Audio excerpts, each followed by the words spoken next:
You know how sometimes you think you've got a handle on the big players in retail? Yeah, definitely. Well, we've stumbled across a story that might just make you rethink that a little bit. We're Oh, diving into BBB Foods today.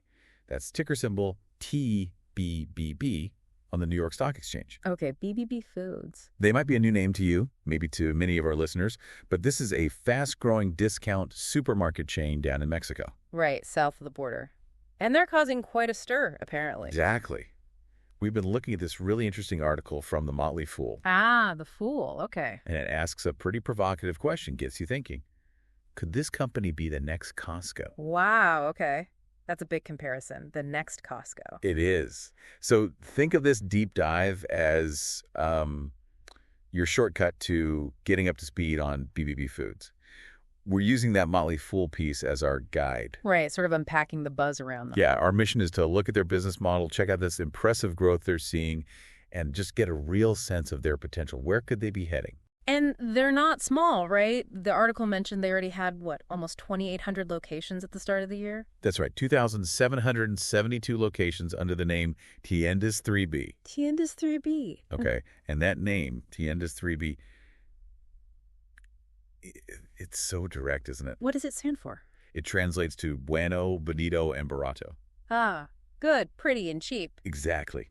Tells you everything you need to know about their value proposition right there. No messing around. No. And what's fascinating, according to the Motley Fool, is how Tiendas 3B seems to kind of blend elements from other successful models. Like what? Imagine if, say, Aldi's super no-frills approach Okay, lean operations. and maybe Costco's dedicated customer base had a baby. Interesting mix. But, and this is key, in a much smaller, more neighborhood convenience store format. So not the giant warehouses. More accessible, maybe. Seems like it.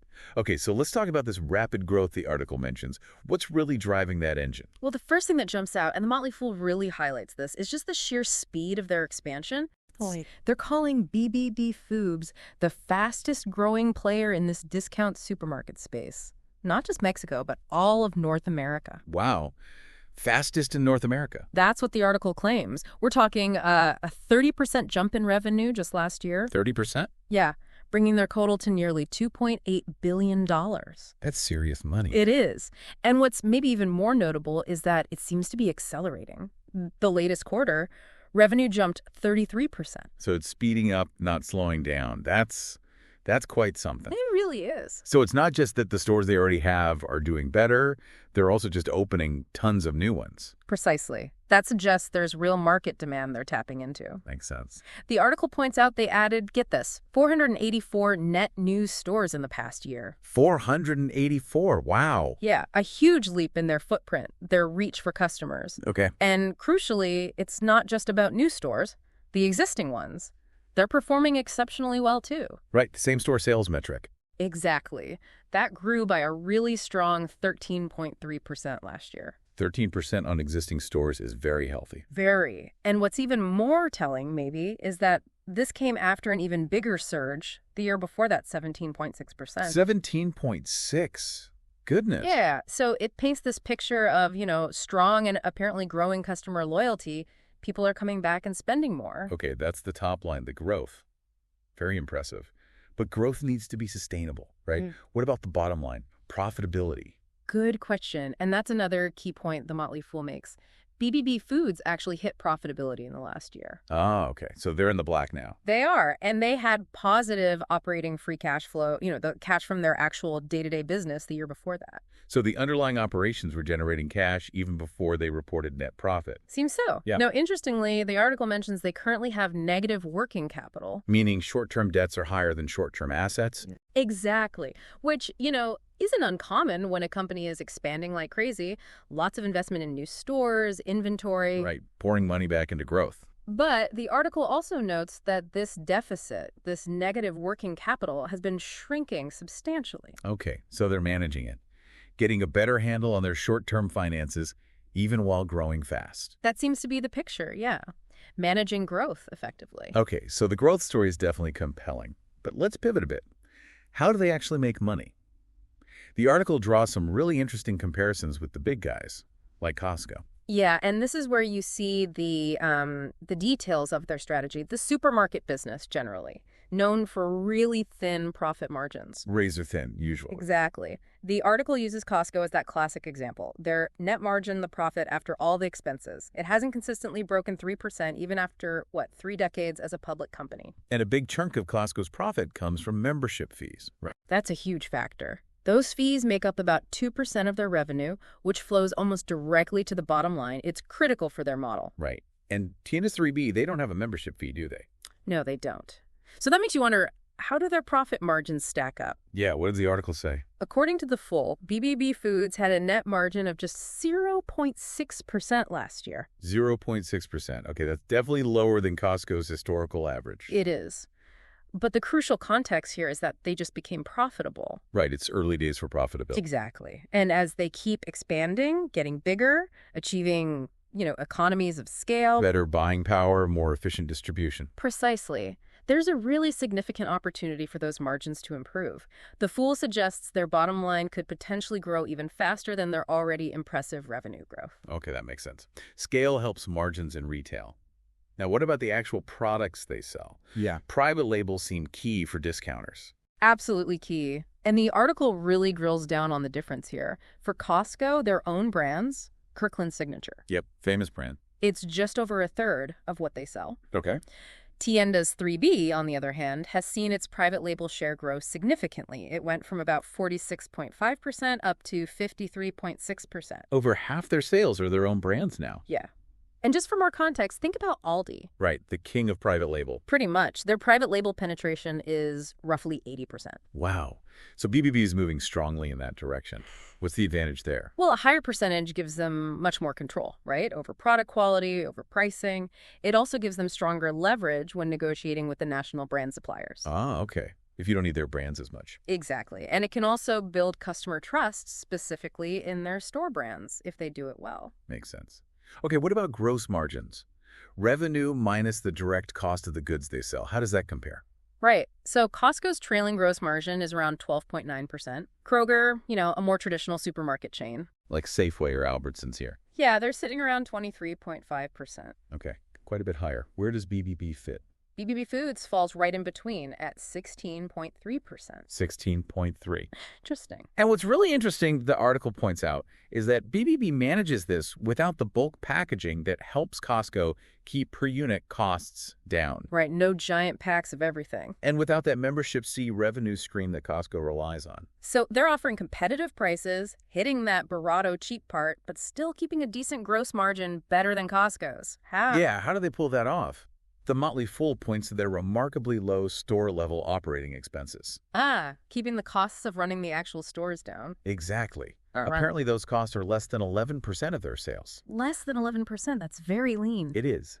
By keeping those operations tight in their smaller format stores, they can achieve profitability even with gross margins that aren't as high as, say, Kroger's, especially once you factor in their corporate overhead and admin costs, too. Okay, a very efficient model then.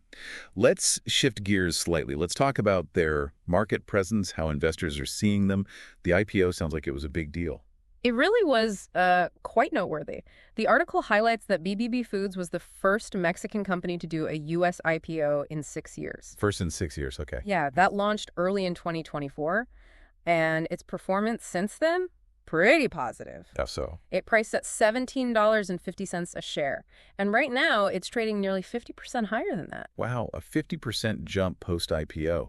That definitely signals some strong investor confidence, or at least initial excitement. For sure. But then you look at the valuation metrics the article mentions. Yeah, you mentioned those PE ratios earlier. They sounded high. They do. 79 times expected earnings for this year, 55 times next year's target. Those numbers, they look pretty steep. Especially when you compare them to a giant, established, profitable company like Costco, right? Exactly. That's a key observation. On the surface, those price-to-earnings multiples look really elevated. Costco trades around 50 times its earnings over the past year. So BBB's forward multiples are higher than Costco's trailing one. Yes. However, the article adds some important context. It looks at their market capitalization relative to their sales. Okay, price to sales ratio. Right. And BBB's market cap is roughly equivalent to its trailing sales, so a price to sales of about 1. And how does that compare? Well, that's higher than what you typically see for traditional supermarket chains, which often trade below 1 times sales. But it's still lower than Costco's price to sales multiple, which is around 1.6. Uh-huh. So more expensive than a regular grocer on a sales basis, but cheaper than Costco. Kind of puts it in perspective, doesn't it? It does. So even though they're a discount retailer, the market is currently valuing BBB Foods at a premium compared to traditional grocers. That seems counterintuitive almost. It might seem that way at first glance, but the Motley Fool argues this might reflect a similar kind of investment thinking that's benefited Costco over the years. How so? Investors seem willing to pay a higher price today, a premium, for companies that show really strong growth potential and have a compelling customer value proposition, even if they operate in the discount sector. So betting on future growth and market share gains rather than just current profits. Exactly. And the stock's performance since the IPO certainly suggests that the market, at least for now, believes this premium is justified, echoes that Costco invests in the customer thesis. Okay, this has been a lot to unpack. Let's try and synthesize this for you, our listener. Based on this deep dive into the Motley Fool article, what are the really essential takeaways about BBB Foods? Okay, first I'd say BBD Foods is this rapidly expanding and now profitable discount grocery chain in Mexico. Their Tiendas 3B brand uses a distinctive small box format. That's point one. Got it. Fast-growing, profitable small stores in Mexico. What's next? Second, their key financial growth numbers, revenue growth, those strong same-store sales figures, the sheer number of new stores they are genuinely impressive, really stand out. Hard to argue with those numbers. And third, their business model, with that heavy emphasis on private labels and super efficient operations, it really suggests there's strong potential for them to improve profitability even more as they scale up. Okay, efficiency and private label focus driving future potential. Fourth, while they're focused on Mexico right now, that recent U.S. IPO, it signals potentially broader ambitions, and it's clearly caught the eye of international investors. Right, listing in the U.S. isn't just for show usually. Yeah. And finally, That comparison to Costco is aspirational, sure, but it's really insightful. It makes us think, can discount retailers achieve that kind of massive scale and customer loyalty without using membership fees or relying only on bulk sizes? it's a really interesting strategic question. It is. So that central question from the Fool, could BBB Foods actually be the next Costco? The million-dollar question, or maybe billion-dollar question now. Yeah, maybe.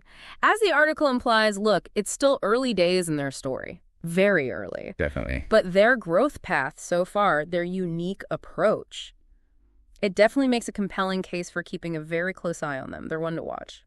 Absolutely. And stepping back, this deep dive really makes you think about the bigger picture in retail, doesn't it? For sure. It just underscores the potential for real disruption in the grocery sector, and it highlights how many different strategies companies can use to find success and growth. It's not a one-size-fits-all industry. Which leads to maybe a final thought, something for you listeners to ponder. Yeah.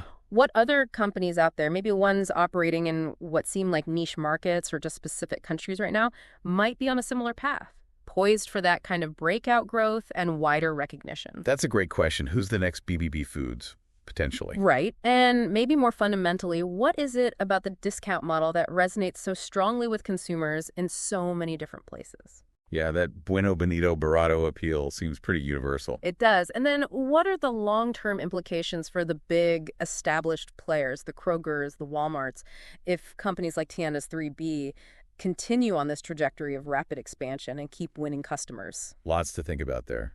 Definitely a space to keep watching.